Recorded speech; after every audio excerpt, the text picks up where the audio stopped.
উত্তপ্ত যোৰাবাট বন্ধ কৰি দিয়া হৈছে শ্বিলঙলৈ যোৱা পথ মেঘালয়ৰ বাহন অসমলৈ অহাত বাধা এইবাৰ অসমৰ চালক সন্থাৰ প্ৰতিবাদত ভয়ংকৰ পৰিস্থিতি অসমৰ বাহনৰ ওপৰত শ্বিলঙত কৰা আক্ৰমণৰ বিৰুদ্ধে প্ৰতিবাদ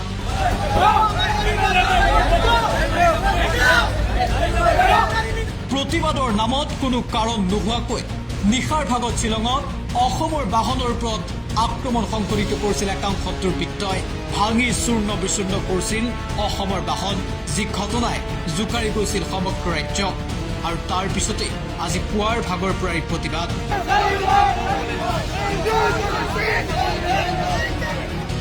এবাৰ অসমৰ চালক সমাজে প্ৰতিবাদ সাব্যস্ত কৰিছে যোৰাবাটত শ্বিলঙলৈ যোৱা পথ বন্ধ কৰি প্ৰতিবাদ অসমৰ চালক সন্থাৰ প্ৰতিবাদত এতিয়া স্তব্ধ হৈ পৰিছে যোৰাবাট